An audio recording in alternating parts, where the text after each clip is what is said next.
Yema, and I see Yama, now you one now said, and my wife would deal with I from women wing, and all we be be strong. Dear bias here, but how much near your day? Yeah, your moon cry, Albania might be able to see my age. To be a bahasi. The name women conference, the address come on. I message on why okay, so I have that.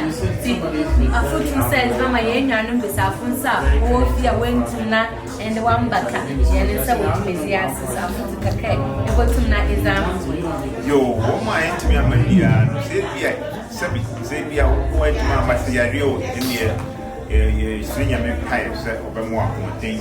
And as we be a human service that you'll be at my upper.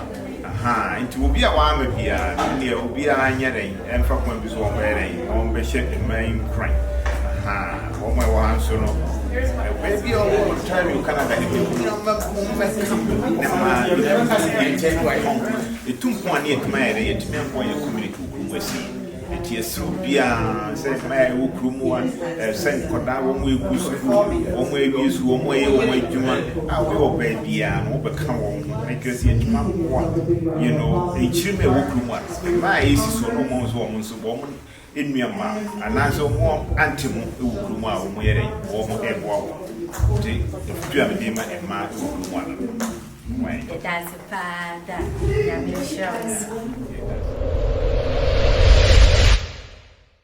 So, and they want an interpreter. No, actually, anymore. Because they are the South Church and yet as funny as it was in Chi. So now you have some work to do. But we are going to be speaking mainly English to ensure that everybody understands and our purpose is heard. So again, thank you very much. The DJ will play some music, and he is the one and only DJ Ice on the ones and twos. Whenever you're having an event, if he is not there, it is not happening. So make sure he's the guy. He's patient, he's understanding, and whatever you need, he's the music guy. All you have to do is, he's that good. All you have to do is give him a beat. Yeah.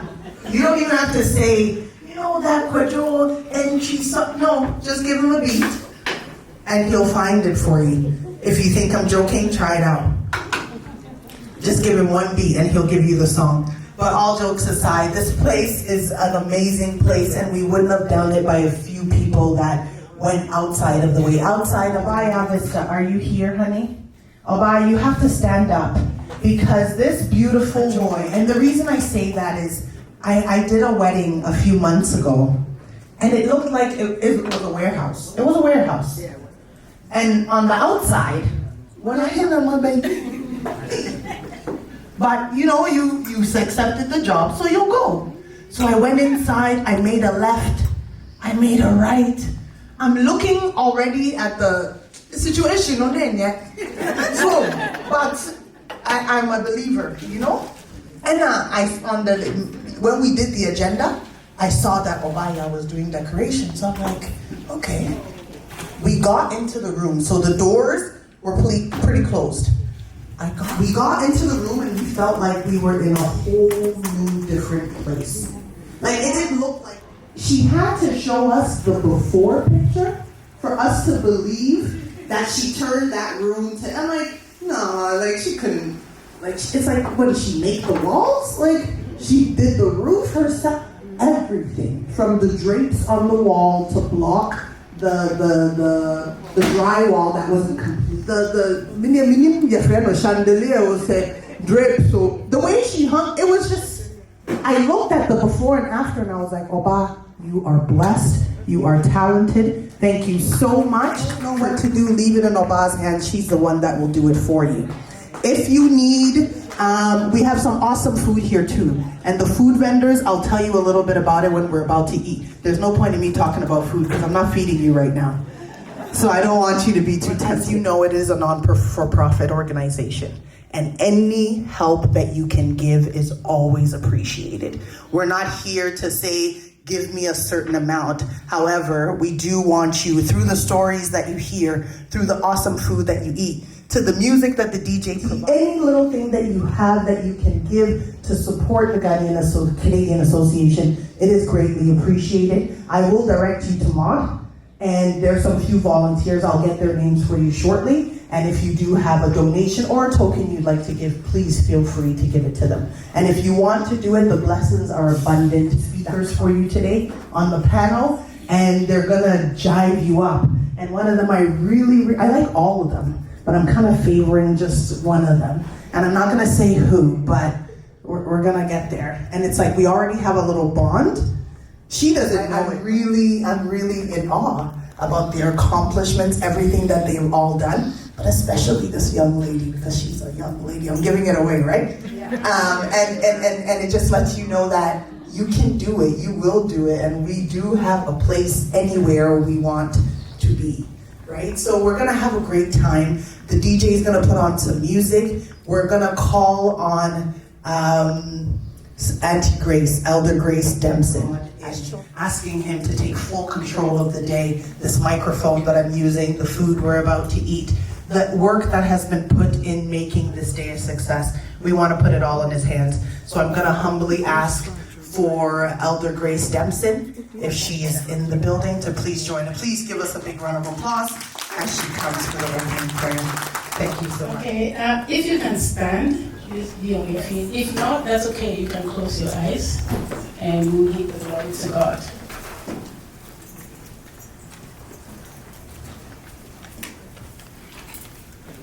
Let us pray. Our dear Lord and Father of heaven, we pray this evening. We come before you today with grateful heart. We thank you for bringing us together at this conference and for the opportunity to connect us with one another and share our wisdom, our ideas, and our experiences. We are thankful for the countless blessings you have bestowed upon us, both big and small. Help us to always remember to be grateful for all that you've done, even during difficult times. We ask for your guidance as we move forward with your love and grace. As we gather together in this ladies' meeting, we come before you seeking guidance and wisdom. We need you, Lord. Please bless us with the ability to make wise decisions and discern the best path of our lives. Give us the knowledge and insight we need to face challenges with strength and determination. May your light shine upon us always, guiding our steps as we continue in this ministry. We trust in your infinite wisdom and power, knowing that with your help, all things are possible. May we dream big for our women's ministry, plan big, and try big things for your glory. Father, bless us with the courage and determination to face each challenge that comes our way. Help us to remain steadfast in our faith, even during times of uncertainty and doubt. May your love and grace sustain us as we navigate life ups and downs as a group of sisters. Even when we disagree, may we do so according to your will and your plan. Help us, Lord, check egos at the door and do what is good and right for the entire team, not just for ourselves and our interests. Please guide us towards unity and fellowship and help us create an environment of love, support, understanding, and encouragement. May we be inspired to lift each other up, listen with compassion and empathy, and strengthen our bonds of sisterhood. Now, Lord, we invite you to take your seat in our midst. Be in charge, take control over everything that will be happening here.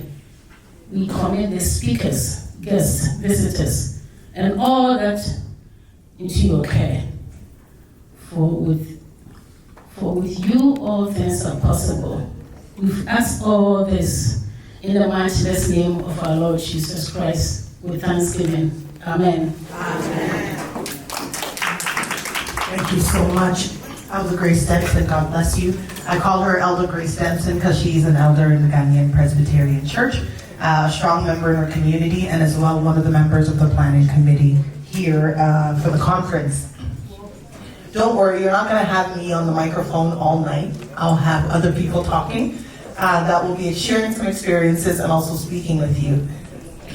The Vice President of the Ghanaian Canadian Association Women's Wing, the one and only Mrs. Liz Okai, is one of the people that will be, is one of the members that will be ensuring that everything is running smoothly today. If there's any questions or concerns, I will definitely be referring to her. I will always stay as a point if you can reach to me, and then I can direct it to the VP for any updates. There are other executive members that are amongst us, and we will be introducing them. We will proceed with having our land acknowledgement read by the one and only May Hughes. Mrs. Hughes is a member of the Ghanaian Canadian Association's Women's Group and is an active member of the Planning Committee. So Mrs. Hughes here comes to read it. Thank you so much.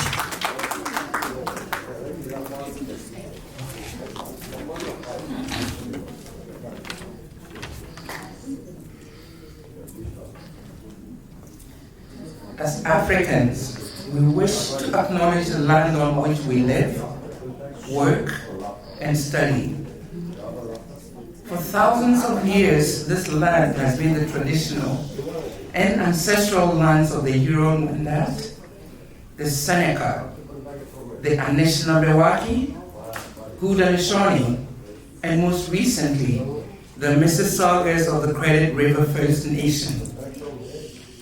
Today, we acknowledge that this land is still the home of many indigenous peoples from Turtle Island, and as Africans, we acknowledge that these historical caretakers of the land on which we have been privileged to live were displaced. Their lands were stolen from them through the same colonization that enslaved our African ancestors. So today, as we acknowledge this land and the indigenous people of this land, we also acknowledge our African ancestors who were stolen from the ancestral homelands of the African continent and were forcibly resettled to the Americas of the ancestral lands of the Caribs, Arawaks in island nations for exploitation of their natural resources through our enslaved labor. Though we have survived all this, as Black peoples of African descent, we continue to bear the impact of historical colonization and new colonization. And we acknowledge that this dispossession and continues to impact all lives and areas of Black life. Today, as we stand in solidarity with the indigenous people of Canada, we also honor the worth of our African ancestors, the lives of fellow Africans on the continent, and the resilience of all people of African descent in the diaspora.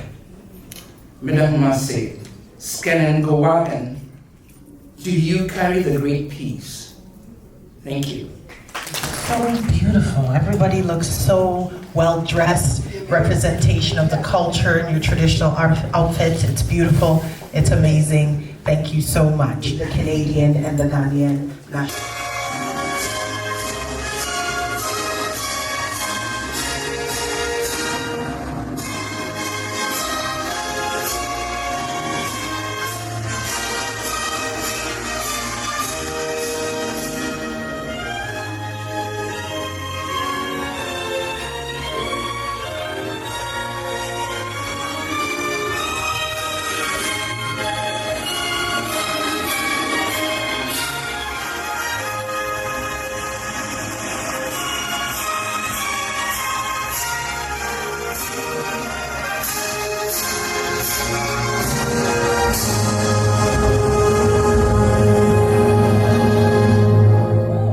Thank you so much. She was born in Mexico and immigrated to Canada 32 years ago.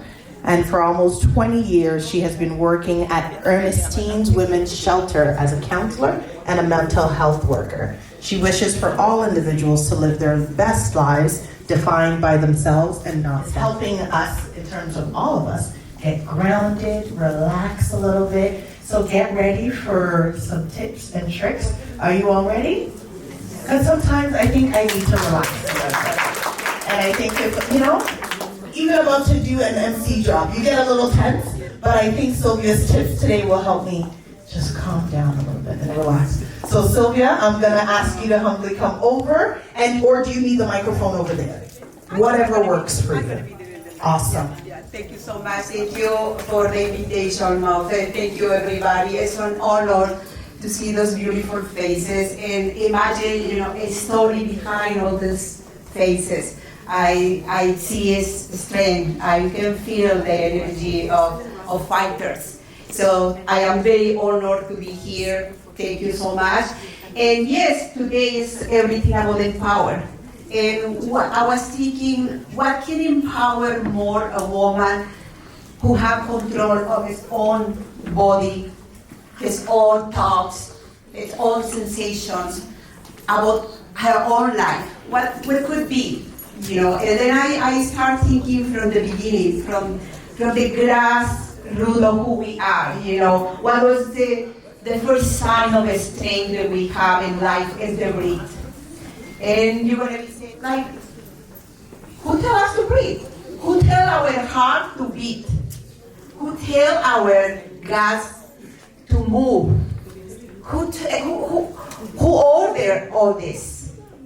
So our mind, I don't think so. The corners, the superior mind will forget, and we're gonna say, "Oh, I forget to breathe," and then we die. So it's something else.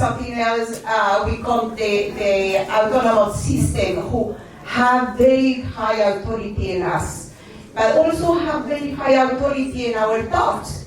And our thoughts sometimes make us suffer because the way we think sometimes is more than the reality. And I was talking with my friend who went to New York to take a course, $5,000 course to learn how to breathe. And I was like, you pay that money to learn how to breathe? They said, yes, because the breathing healed me. The breathing sent messages, to my brain that I am okay. The breathing helped me to allow, my children to be calm. I allowed, I learned to stop panic attacks with breathing. I learned how to stop anxiety, attacks with breathing. I learned, and then I said, okay, I want to learn how to breathe. So do you want to learn how to breathe? Yes. It helps us to relax, but not just to relax. I don't want that you take it just, oh, it's very nice, I breathe, and it is true. It is true. It helps us to relax because it send the signals to the brain that we are okay. That the brain knows when we breathe slowly, that nothing happens. It's not a signal of alarm or threatening outside. So this is what we're going to be doing today. At least it's going to be the breathe. First of all, we never breathe by the mouth because God made us perfect, and we have the nostrils with filters. And if we breathe through the mouth, we don't filter the pollution, the contamination. So that is the first thing we're going to be doing. We always going to be, remember, breathing by the nose. So I want you to start right now, breathing by the nose. Take a deep breath by the nose. Okay, the second part is we forget to breathe. Just the babies the babies breathe perfectly because they breathe. No, don't take the breath and we take the breath up and we jump and we bring up our neck. This is not the right way to breathe. We're going to be breathing right now. We're going to breathe and we're going to be expand. I want you put your hand in the tummy and feel the expansion. So we're going to breathe in together. and feel the expansion.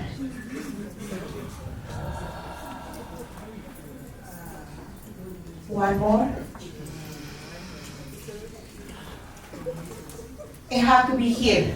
It have to be here. Because we just use the brain, the lungs that much.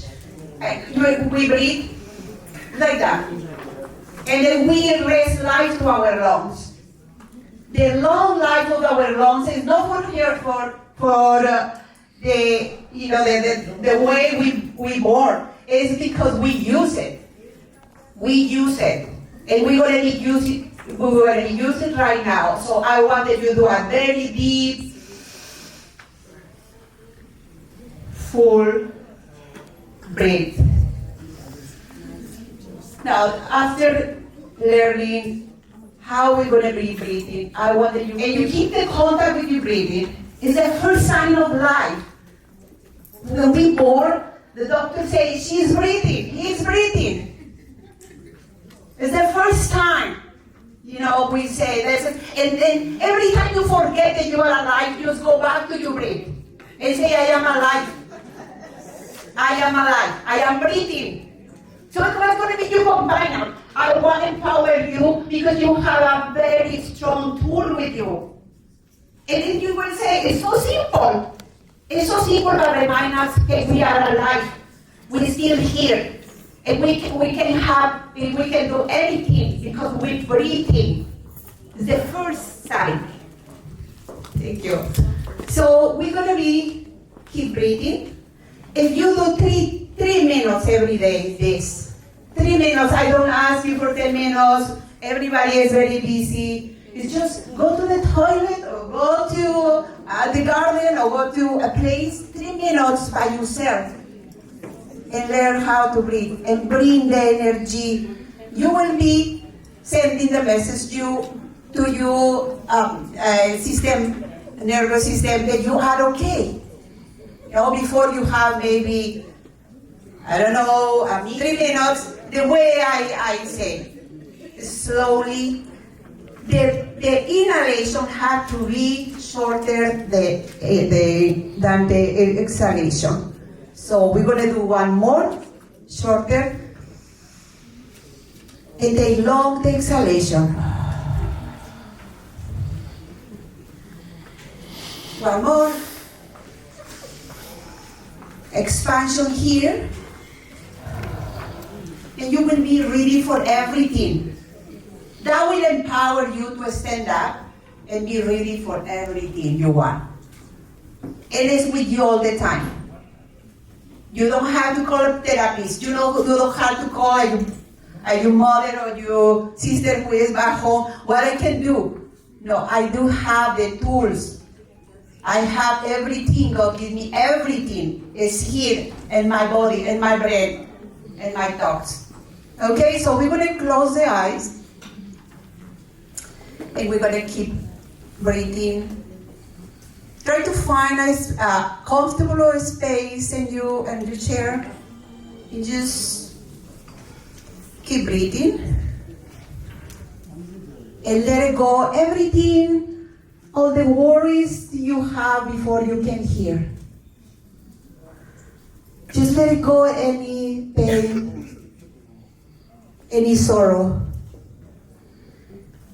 anything that hurts before you came here. Just let it go and say it in silence. I let it go. I let it go. I let it go. And just embrace this moment. Here and now. You are here now with this beautiful community. So I am here and now. I am alive with my breathing, with my body, with my community. I embrace this moment. Take a 5 very deep breath in. I'm here and now. And I let it go. Everything who hurt. Breathe in.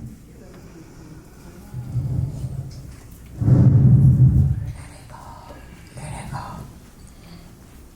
And you are here now. You can open your eyes. And just check around. Turn around and see how beautiful.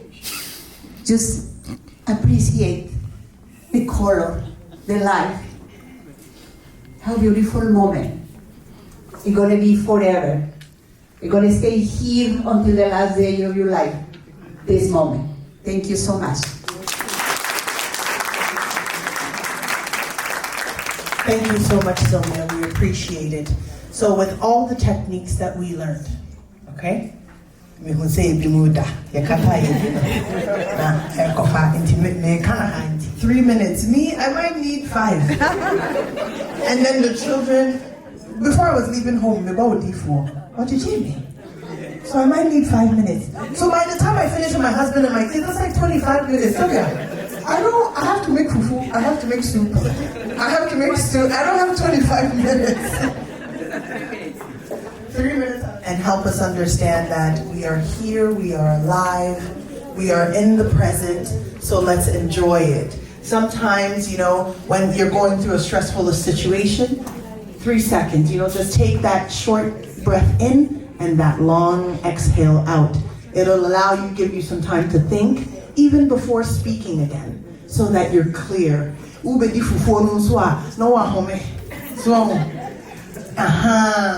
So you can clear the stomach for the fufu to go down. It's all part of it. Anything that you're doing, just breathe. Take a second to breathe. When it's disciplining your children, please take 10 seconds to breathe. Yeah. And then we talk to them. When we are at work, take a few seconds to breathe. And she is none other than Maud Cole. But Maud is a registered nurse. And if you know registered nursing, I went to school. University, but there's certain subjects you are good at and certain subjects that aren't for you. Science is not for me. I knew that early. So anybody that can be a nurse that does sciences, God bless you. You are smart.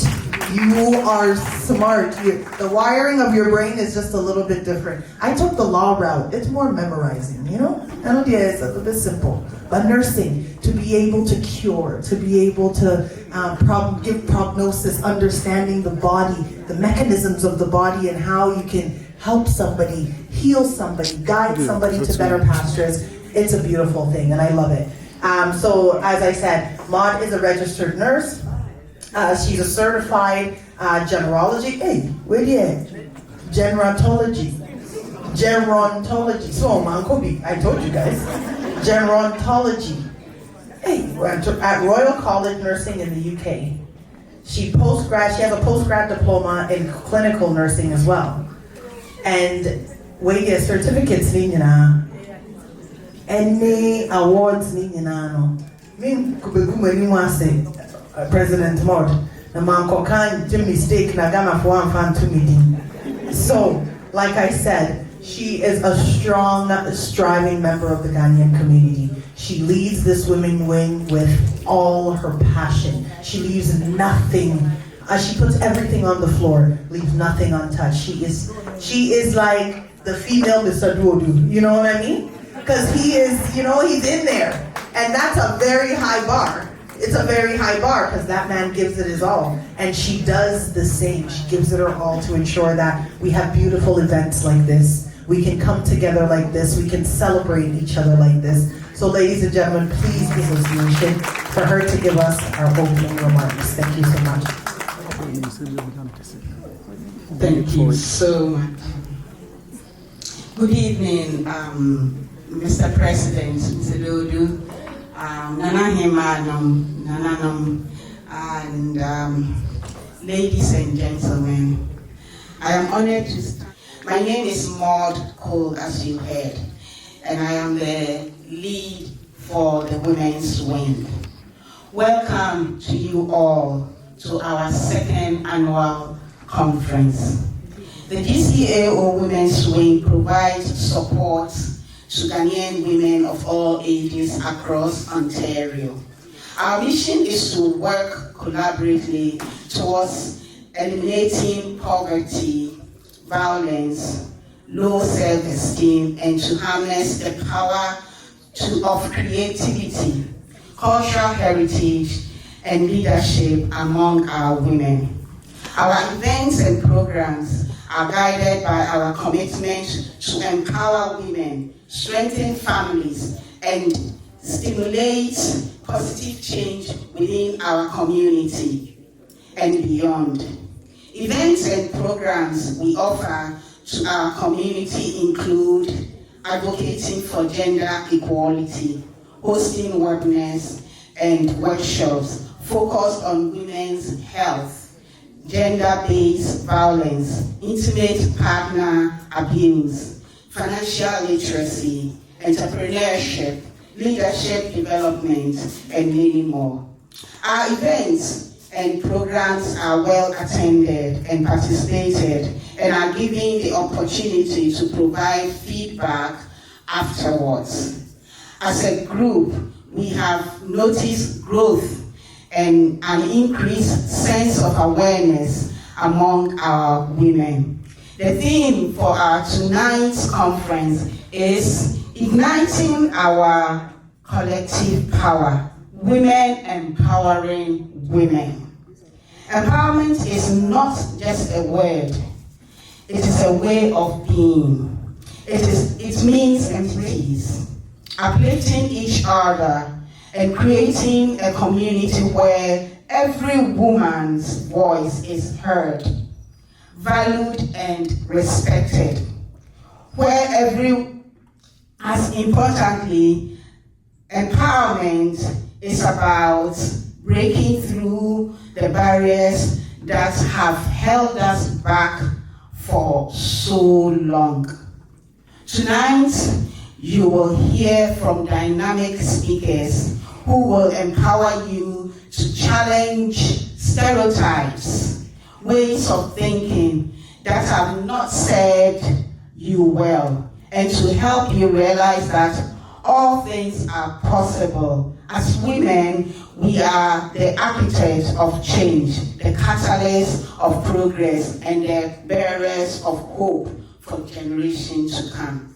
The challenges we face are complex, but let us all stand together, committed to the goal of dismantling barriers and promote a community where every woman feels included and motivated to achieve their goals.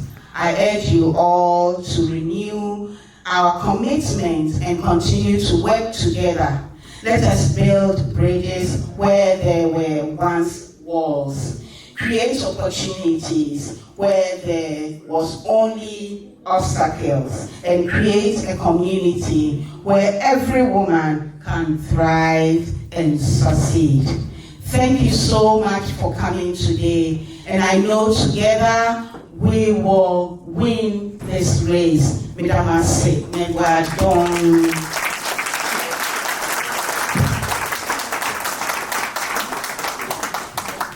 Thank you so much. As we continue among this beautiful group of Ghanaian women and some of the men we allowed to be here today. Thank you for joining us. So I don't want this to be a didactic situation. I don't want to just be talking and I don't get any kind of love and response. So I'm going to be asking you guys to pay attention. I'm going to be giving some lessons and I want you guys to take notes. Mentally, I might ask you to say something back to me just so I know you're listening. My mother is a teacher, so everything is a teaching opportunity. So this is a day about empowering everybody, creating space and time to think about some of the things we might want to do. How do we leave here a little bit better than we came? How do we continue to add to the community and make the best use of our time and our gifts? But everybody looks so beautiful. I just want you to turn to your neighbor and say, girl, you look good.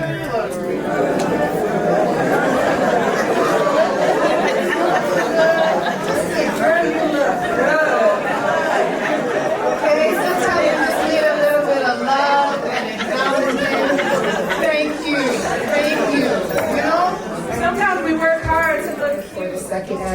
Women's Conference. I was honored to be here last year when we had Mrs. Baumia and just the first group of ladies to be able to get together and talk about the Ghanaian community. So I understand that our theme today is igniting our collective power, women empowering women. So like many of you, I came to this country from Ghana with the expectation that we would take advantage of all the opportunities available to us in this country. I went to university, I studied public health, things that cause health disparities and maintain disparities.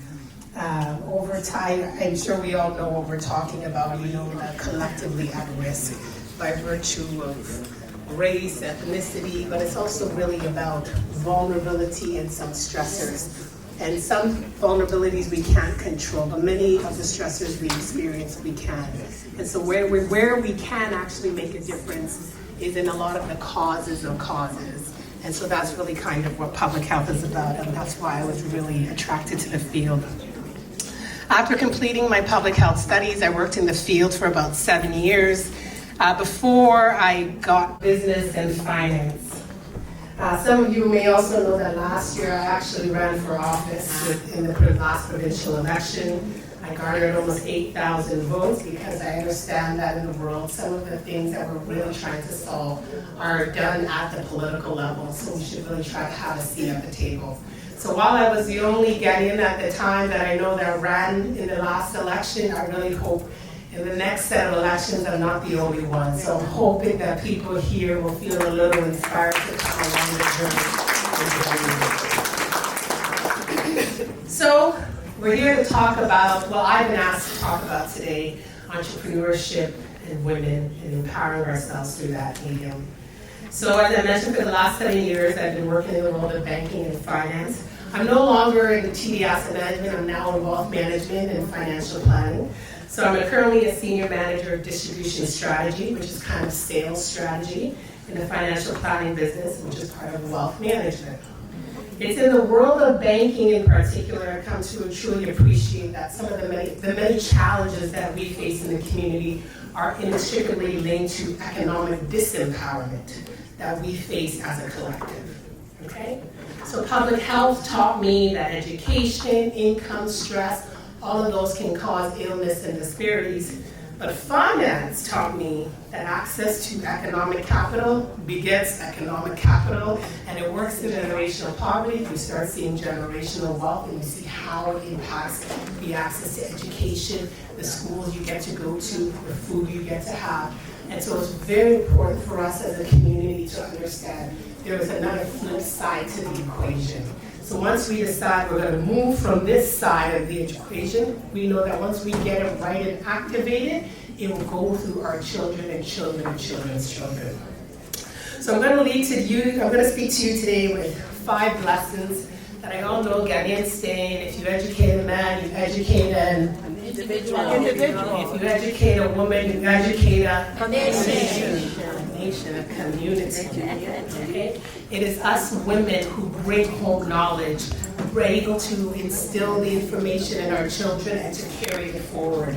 So we cannot be waiting for this proverbial someone is going to do it, not even the husband that we want to cook chicken for. We don't even have time for him. Okay, we got things that we have to solve. Okay, problems we have to solve, not just for us, but for the entire community. So I really just want us to internalize that wisdom and begin to see ourselves as nation builders. Okay, so that's lesson number 1. I want you to turn to the person beside you and say, I am a nation builder. I am a nation builder. I am a nation builder. It's very important that we start accepting that. Like I said, I work in a part of the bank that focuses on wealth management. It's a part of the bank that helps, frankly, rich people get richer. Okay? It's where we help clients identify their financial goals and help them put their money into assets that continue to generate money for them. That's what we do. And the many of the people that come to us that are able to access these resources are usually professionals, doctors, lawyers, teachers, and entrepreneurs. small business owners. They own bakeries, fish stores, dental offices, real estate firms, golf courses, staffing agencies. Entrepreneurship is the vehicle that spurs economic development. It's not always the big companies. It's some of the small, medium enterprises that is really letting the Canadian economy generate kind of wealth for the entire Canadian economy. So if we are going to realize this Ghanaian Canadian dream, we are going to have to become more active participants in the Canadian economy. And this shouldn't be difficult, okay? It's in our DNA. Ghanaian women are industrious. They are enterprise, is our mindset. Okay? It's our mindset. Either we don't believe that we can do it, or we're scared to take risks, or we still believe in the go to school, just find a job and stay there for the rest of your life. Just choose safety. Okay? And so we really have to work on addressing our fear of being less risk averse. I'm going to give you a very, very small example. I bought my house when I was 25 years old. Okay, I had only been working in public health just 1 year. I had saved about $10,000. At that time, believe it or not, I know I look young, but I'm getting old. At that time, townhouses were under $300,000. I remember going to my mother and saying, I'm going to buy a house. She told me, oh no, you are too young. Where are you going? Just stay, just take your time. Who's going to marry you? Oh my God, you know, all kinds of problems, okay? And so I know she was fearful, I know she was risk averse, and I know now she's saying, well done. You've been able to get into the market early because that was an asset that generated additional assets, and like I said, money begets money. And so now you can go in, you have a little bit of leverage, you can start having different conversations you weren't able to get before. Like I said, being able to invest in real estate allowed me to do a lot of other things, including going back to school to do my MBA, investing in a nonprofit I have. I even had a small little business for a while, and we did stuff around dating and launched a dating app. I'll tell you a little bit about that later. So anyways, lesson 2. I want you to tell yourself, I am a risk taker. I am a risk taker. So if I go back to the real estate example for a second, I'll tell you a secret. When I was working and it came time for me to make sure I had all of my closing costs, because you know the down payment is just the beginning, okay? When I had to have all my closing costs, I was working in public health at the time. And I worked with a group of black women, all nurses, and some, at that time most of them were nurses. And they came together and said, Marilyn, why don't we enter into a partner or a susu or something, right? And we will help you make sure you get your closing costs at that time. So I put 2 hands into the susu to be able, and it allowed me to get my hand back to back, okay? So I really want to talk, and one of this lady right here is part of the group that helped me make sure I had all my closing costs.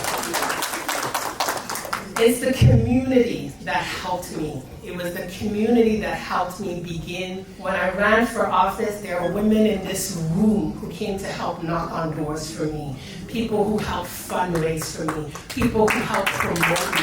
It is the community that you need to be able to lean on when you're deciding to venture and do great things. So as we're thinking about not only starting a venture, and also supporting the community, it's important that we also support each other when we know people are working on initiatives. So if someone is selling bread, go and buy the bread. If someone is selling a tuma and you want to buy cloth, pay for the tuma. If someone is, make sure you follow through.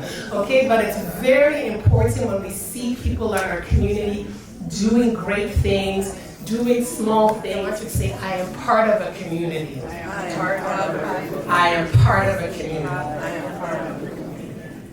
Now, some of you may know I have 4 older brothers, okay? 3 of them are married. 1 of them is still unmarried. He's lovely. He's actually the best of them. He probably should have been married a long time ago. Now, in 2018 or 19, My husband and I started a dating company for Black professionals. I knew a lot of people who were single, okay? People would call me and ask me, and also I was thinking about my brother. I said, hey, we have to help you, okay? So in part, I was trying to create something that he would be able to benefit from, even though he wasn't serious, okay? And when people are not serious, you can't help them. So he wasn't serious then. But my husband and I, we started a company called Noir Love. We started with mix and mingle events. At that time, people were tired of online dating. They were looking for opportunities to connect with each other. So we were in Bay Street. We started events. People came out. We had 3 in-person events. Over 100 people came. And it wasn't 80 women and 20 men, okay? We made sure it was 50-50, so people had a really good chance to meet each other. We also decided to take the risk and launch an app and put together a beta. The reason we didn't continue on this is because I felt like God was calling me to get in the world of politics, and I can't be doing dating apps when I have problems to solve anymore, okay? So that is the only reason we didn't finish it. But it's a big market, I assure you. If you want to figure out an opportunity, that is still an opportunity that's very much still in there. I also want to mention that because opportunities are really everywhere. Okay, sometimes it's your own. Most people don't think much about it. But perhaps you identify a void in the market and now you realize I actually should focus on hypoallergenic pillows. Or I should focus on pillows that are going to mold to my back so I don't get neck pain.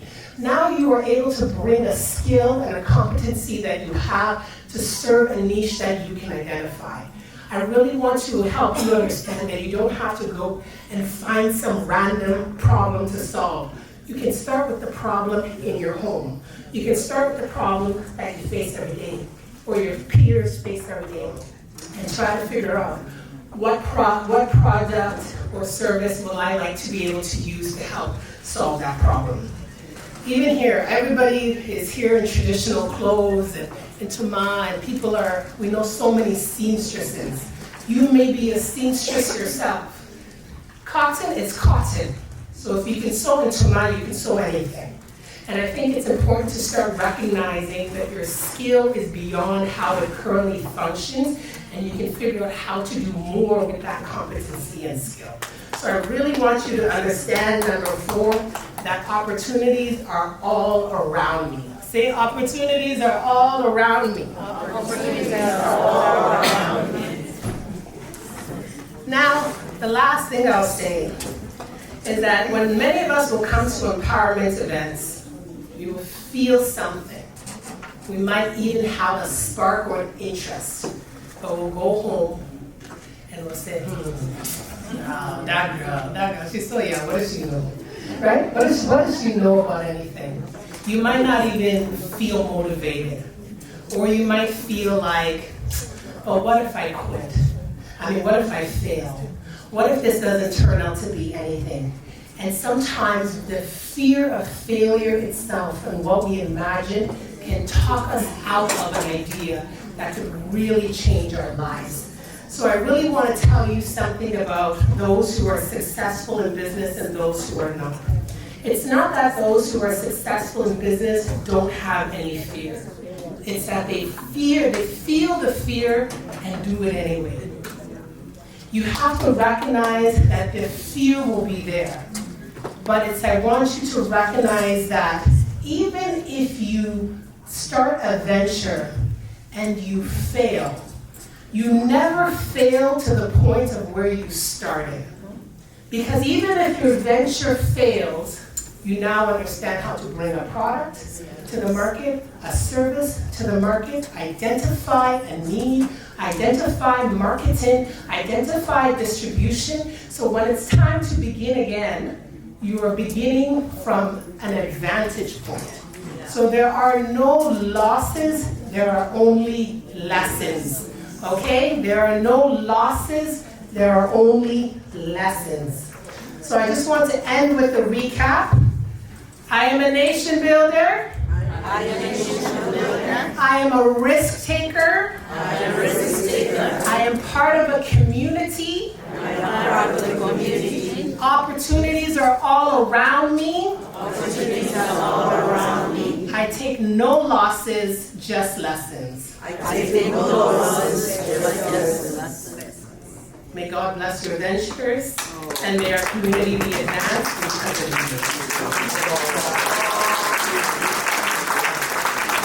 If you didn't learn, I learned today. Opportunities are all around me. Maybe next year they'll hear something different from us, Marilyn. All right, we're gonna keep it going. I'm gonna ask our keynote speaker to come and join us at the front panel here. And she is the one and only Professor Bawa Pacho. If you're here, Professor Bawa, if you could please. And the food is getting ready. Don't worry, we're gonna have food. The food is getting ready. Our chef is so amazing. He is even upset with us that we've kept the food so long and not feeding you. But it is all by God's grace. All good things come to those who wait. So we are patiently waiting. But we're here to empower you. We're here to empower your mind and your body. So we're gonna put our stomachs just on the side just a little bit, just so we can get a little bit of knowledge. We can take something back. And like we said, and like that one will be only my sister Portia. Please, Portia is speaking to us about financial empowerment. And the great thing about Portia's story is that she used her own life situation that she was going through to empower herself to build something and to also use it to the opportunity around her to make it work. Portia is no matter what event it is, you'll see Portia's little picture, financial literacy, because it's important to her. It's important that we understand what we have. It's important that we don't misuse what we have. It's important that we put things in the right place so that we can build financial wealth and generational wealth for our children.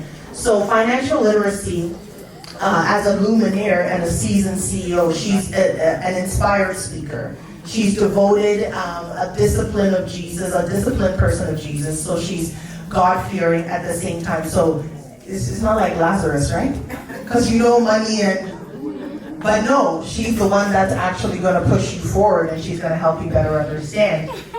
She's here to uplift us today as women, guide us, understand what our finances do. Nothing is too small. The little that you have can do something. Hey, how is everybody doing? You know, my topic, y'all gotta go back, because I like to get in people's faces. Because this topic is important. And if you've ever seen me speak, all you hear is passion. Because, like what my sister said, everything you do must be TFSA, it comes right out because you don't even know why you're doing it. How many can you relate? You probably did it yesterday and then it hopped right back in, back out of the account, right? But my name is Portia and I am a financial literacy educator. And one part of the thing that I love is that I'm also a credit literacy expert. The reason why I believe our community cannot build assets is because we don't know how to use credit the right way. And if you don't know how to use credit the right way, that means you don't have credit, you don't have financial literacy. Because a lot of you are probably like, my credit is so bad. But your credit is not bad, you just have a bad financial mindset, right? She talked about mindset. And I believe that is the biggest thing that our community lacks. And today, I'm here to talk to you to convict you. It's about convicting you, to make you think, how do I do better? Not for me, but how do you do better for her? How do you do better for her, him? How do you do better for her? Our legacy deserves it. So my name is Portia. I am a mom. I have a lot of children. I have 6 children. This is my oldest. He's 15. My second oldest, she's 13. The little ones are all at home because I need to focus. I need to focus. So I am, like I said, I'm a financial literacy expert. And the reason why I'm so passionate about this is that when it comes to empowering women, one of the greatest way we empower women is by also empowering them to be better with their finances. A lot of times I believe that in our community, most women don't even know what's going on. I'll share a story. You know, one of my aunts, you know, Ghana, thank God that God has blessed my family. So, you know, one thing is that for all these years, she's never been involved in the finances of the household. And something happened that shook the foundation of that marriage. And she didn't even know what she was going to do. Because he controls everything. How many of you know about the finances in your home? Don't be embarrassed. We're a family. We're a community. And I think one thing you expose, that's why a lot of times most of us are suffering in silence. Because you're so afraid to go out there and tell somebody that you're suffering. You will go out there and buy that $200 and or lace to show up at a party knowing you don't even have that $200 to pay your phone bill, but you will go and spend it out there. We will never reach out and ask. And we have to be a community because there's some amazing financial mortgage agents, real estate agents, all those people in our community, but we will rather go to other communities for them to serve us because we are afraid that somebody is going to talk about us. And she talked about fear. But let me give you guys an example. Say I go to a funeral once every Saturday, and I pay, let's say, $30, right? And there's 4 weeks in a month. Sometimes there's 5, right? So 4 times 4 is what? Sorry, 30 times 4 is what? 120. You can get even over $2 million in like a term policy for that money, right? And then over the years, you know, we are accepting things that is not building our community. If you want wealth in your community, we need to start understanding how to keep the wealth.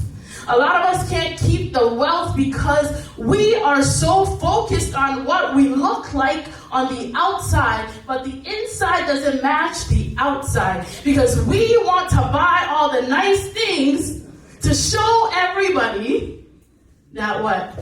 We have arrived. That we have arrived. But then you pass away and then we're begging for somebody to marry you, but then you have a Bentley or a Mercedes-Benz in your driveway. Right? I'm not saying don't get nice things. Listen, I like nice things. But we need to have our priorities. We need to have our priorities. We need to do whatever it takes to protect these kids. And I'm not only talking about insurance, in every way, we need to equip them. And as women, this is our job. It's also the job of the men, but we need to do it as a collective. Collectively. As we are creating a community out there, we need to also create a community in our homes. We need to have mom, dad, daughter, son, all of us coming together. You know, for my clients, one thing I always have all my clients do is whenever you're a couple and you come and see me, I implement something called a money date. Has anybody ever had a money date before? Do you guys even know what that is? You're like, what do you mean a money date? Do I just give my wife money? A money date is where you sit down and you print out or you open up all your banking, everything, and you start to write down. That's where you take a pulse on where you are financially. You don't wait for something to happen for you to find out you don't even have a koto in your pocket. Right? You don't need, and I think if we started to be aware of where we are, our financial position, all of us will be convicted to do what it takes to keep more money in our community. For us to do whatever it takes to build assets. You don't get rich by working and making money. You get rich by buying assets. But I think a lot of times, I might not be able to do it.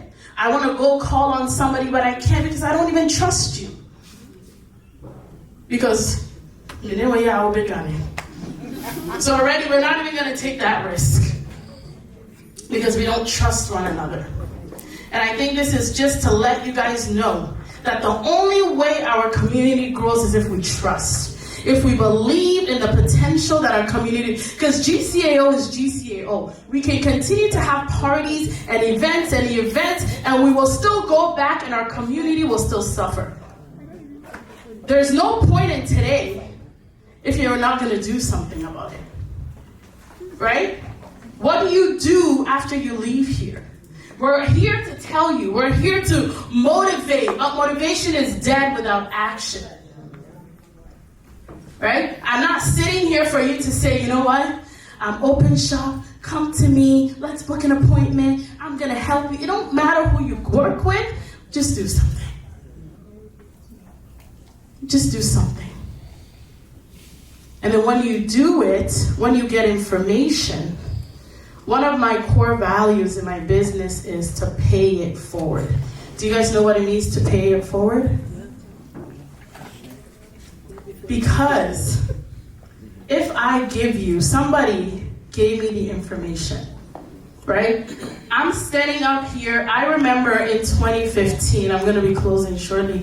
In 2015, let's say about in 2013, September, I had found out that I was 2 weeks pregnant with my son. And in that same moment, I found out that the person that I was with had a baby they were hiding. Right? Right? But I call that God saving me because I needed to get out. Right? Because this relationship took a lot out of me. This person was financially dependent on me. Some women in here, you're probably the one paying all the bills. You're probably the one doing everything. And you're overwhelmed. Right? But you still don't give up. Right? At the age of 29, I had to pick my life back up because I walked away. Sometimes we need to walk away from the things that are not serving us. And that means bad habits. That means the mistakes. But remember, everything that you have done, there's a purpose. But a lot of times we don't see the purpose. If right now financially you're not all that good, it's okay. Right?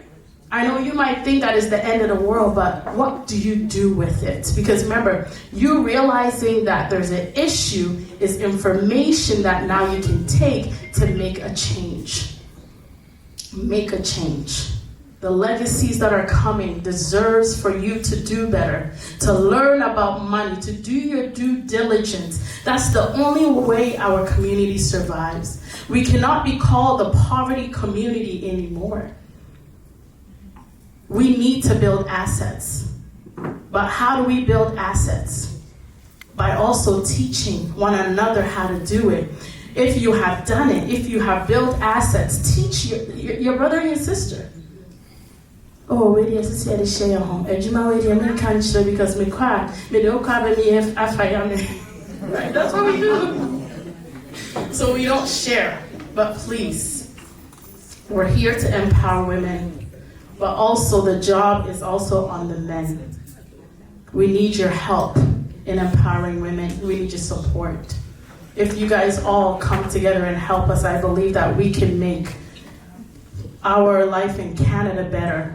And if we make our life in Canada better, what happens? Villages in Ghana will be touched. And I'm complete. Thank you so much, Sister Portia, for that empowering message.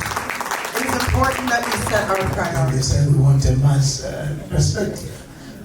So I accepted to come. Unfortunately, my very good friend, who who is also my inspirational buddy, couldn't come. So if I'm not able to speak well, don't blame me. Blame Mr. Jabel Ochri for not being here. The wife is here, but the man is my thing. You know, at times I listen to people and in my practice, and they come up with statements like, without a man, a woman cannot be anything. You know, I keep on hearing that a lot. You know, and I will say something.